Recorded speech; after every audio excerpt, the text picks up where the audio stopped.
Hello students, आज की इस वीडियो में हम बात करेंगे फार्मासिस्ट रजिस्ट्रेशन की। क्योंकि जो स्टूडेंट्स बी फार्म या डी फार्म करते हैं उसके बाद में इसके लिए परेशान रहते हैं कि कैसे रजिस्ट्रेशन होगा। इसके लिए आज हम कंप्लीट इन्फॉर्मेशन इसके देंगे। यहाँ पर कैसे रजिस्ट्रेशन होता है, क्या क्या डॉक्यूमेंट्स रिक्वायर्ड हैं। इसको स्टार्ट करने से पहले हम बात करें कि बी फार्म या डी फार्म कंप्लीट करने के बाद में आपको रजिस्ट्रेशन कराना ज़रूरी है। पीसीआई में, फार्मेसी काउंसिल ऑफ इंडिया में, या स्टेट फार्मेसी काउंसिल में जो है आपको रजिस्ट्रेशन कराना होता है। और स्टेट फार्मेसी काउंसिल में कौन कौन से डॉक्यूमेंट्स आपको लगाने हैं, कैसे रजिस्ट्रेशन होगा, कैसी इसकी क्या प्रक्रिया है, इसके बारे में जानेंगे। और इस रजिस्ट्रेशन कराने के बाद में ही जो है आप किसी मेडिकल स्टोर ओपन करने के लिए जो है आप एलिजिबल हो पाएंगे, या आप जो है कोई गवर्नमेंट जॉब में आपको अप्लाई करना है या किसी फार्मासिस्ट की पोस्ट पर आपको अप्लाई करना है तो आपको रजिस्टर्ड होना ज़रूरी है। तो यहाँ सबसे पहले हम बात करें कि जो है अगर हम डिप्लोमा की बात करें, डिप्लोमा इन फार्मेसी की, तो डिप्लोमा इन फार्मेसी 3 पार्ट में होता है। Diploma in pharmacy first year, it contains 6 subjects in theory and 5 subjects of practical. Second part is diploma second year, contains 6 subjects in theory and 4 subjects in practical. And third part is practical training of 3 months, not less than 500 hours. Practical training जो है आपकी कम से कम 500 घंटे से कम की नहीं होनी चाहिए। और ये ट्रेनिंग जो है आपको किसी हॉस्पिटल में, गवर्नमेंट हॉस्पिटल में, किसी सीएचसी में, किसी पीएचसी में, या किसी डिस्ट्रिक्ट हॉस्पिटल में आपको करनी होती है। इसको करने के बाद में इस जो ट्रेनिंग जो लेटर होता है अपेंडिक्स ई में, इसको जो है 3 कॉपीज़ की बनानी होती हैं। 3 कॉपी में से एक कॉपी जहाँ पे आपने ट्रेनिंग की है उस हॉस्पिटल में जमा हो जाती है, और दूसरी कॉपी आपका जो एकेडमिक इंस्टीट्यूट है, जो कॉलेज है आपका, उसमें जमा होती है, और तीसरी कॉपी ओरिजिनल फॉर्म में आपकी डॉक्यूमेंट्स के साथ में पीसीआई में, स्टेट फार्मेसी काउंसिल में जमा होगी रजिस्ट्रेशन के लिए। यहाँ हम देखें कि कौन कौन से डॉक्यूमेंट्स हैं। ये ऑफिशियल वेबसाइट का ही एक डॉक्यूमेंट है, कौन कौन से डॉक्यूमेंट्स आपको चाहिए रजिस्ट्रेशन कराने के लिए। तो सबसे पहले हम देखें यहाँ पे first point number 1, 2 photocopies of high school marksheet. High school marksheet की 2 फोटोकॉपी, हाई स्कूल सर्टिफिकेट की 2 फोटोकॉपी, देन इंटरमीडिएट मार्कशीट की 2 फोटोकॉपी, देन इंटरमीडिएट सर्टिफिकेट की 2 फोटोकॉपी, और देन आपके जो बी फार्म या डी फार्म की जो मार्कशीट्स हैं सभी ईयर्स की और या सभी सेमेस्टर्स की, उनकी 2 फोटोकॉपीज़, और आपका जो डिग्री या डिप्लोमा है उसका सर्टिफिकेट की जो है 2 फोटोकॉपीज़। और अगर डिग्री डिप्लोमा आपके पास नहीं है तो यूनिवर्सिटीज़ जो है या जो प्रोविज़नल सर्टिफिकेट इशू करती हैं, और प्रोविज़नल सर्टिफिकेट से ही आपका रजिस्ट्रेशन हो जाता है, उसकी 2 फोटोकॉपी। क्योंकि ओरिजिनल सर्टिफिकेट लाने में टाइम लगता है कभी कभी, तो प्रोविज़नल सर्टिफिकेट से ही रजिस्ट्रेशन हो जाता है।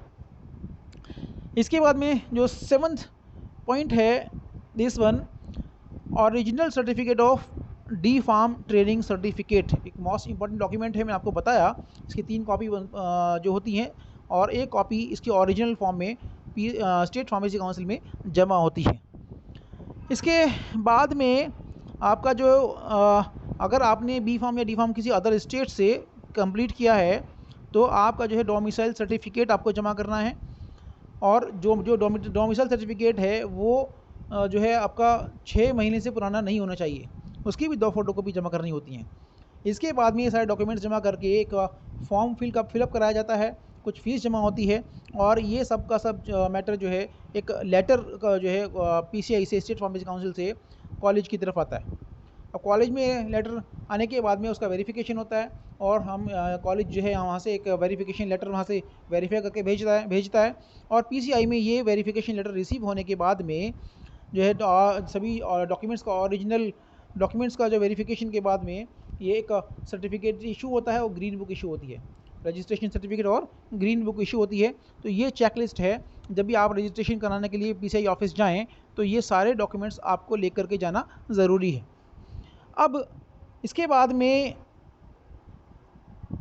ये देखना है भी अब सारे डॉक्यूमेंट्स रेडी करने के बाद में आपको यहाँ पे जो है आप अपॉइंटमेंट लेना है, क्योंकि जो कोविड के चलते हुए अब वहाँ जाकर के काम नहीं होता। पहले आपको यहाँ से एक मेल करना होता है और मेल से वहाँ पे डेट और टाइम जो है आपको अपॉइंटमेंट मिलता है, और उस दिए गए टाइम और डेट पर आपको जो है अपॉइंटमेंट के अकॉर्डिंग वहाँ ऑफिस में जाना होता है और अपने ये डॉक्यूमेंट्स वहाँ पे आपको जमा करने होते हैं। हम दूसरी स्लाइड इसमें शेयर कर लेते हैं जो है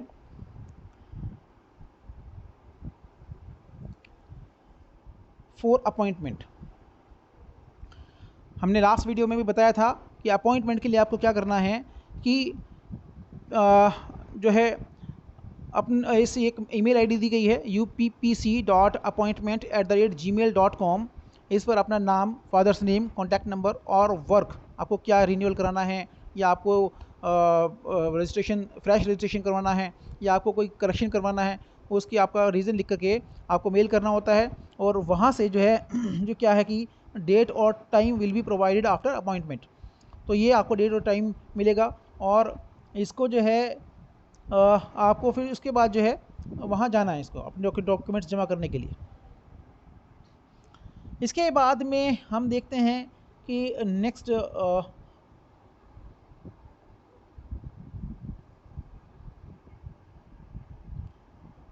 एप्लीकेशन फॉर्म। ये एप्लीकेशन फॉर्म है, यहाँ आपको जो है वो दिया जाएगा जो आपको वहाँ भरना होता है।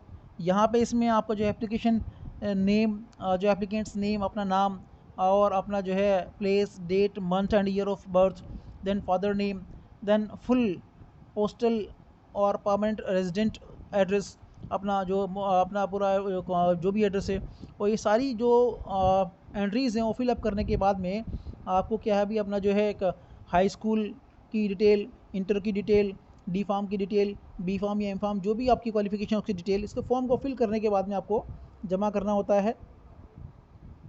और ये फॉर्म जी है, तो ये सब आपको जमा करने के बाद में वो देना होता है वहाँ पे, और उसके बाद में कुछ प्रिस्क्राइब्ड फ़ी आपको जमा करनी होती है। और सारे डॉक्यूमेंट्स जमा करने के बाद में ये वेरिफिकेशन प्रोसेस कंप्लीट होने के बाद में आपका रजिस्ट्रेशन सर्टिफिकेट और ग्रीन बुक जो है by post state pharmacy council आपके जो आपने एड्रेस वहाँ दिया हुआ है कॉरस्पॉन्डिंग एड्रेस, उस पते पर आपका ये आ जाता है। एक फ़ीस स्ट्रक्चर क्या है हमने पहले भी इसको डिस्कस किया है, एक बार और इसको देख लेते हैं।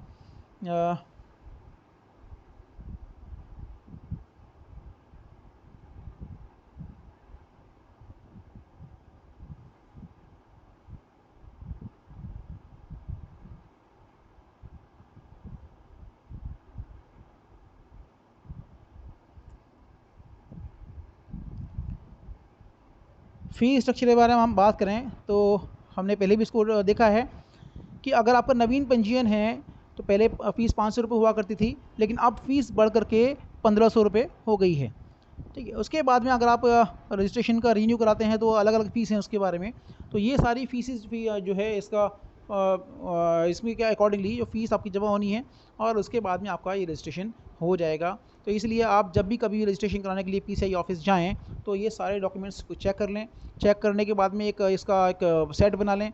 उसके बाद में आप इसका अपॉइंटमेंट लें। अपॉइंटमेंट लेने के बाद में जो उसमें अपॉइंटमेंट के अकॉर्डिंग आप वहाँ पर जाएँ और जा कर के अपना रजिस्ट्रेशन कराएँ। और इसके बाद में अभी अगर आपने अभी चैनल सब्सक्राइब नहीं किया है तो इस चैनल को सब्सक्राइब कर लें, जिससे कि आपको ऐसी ही नॉलेजेबल वीडियोज़ आपको मिलती रहें। धन्यवाद।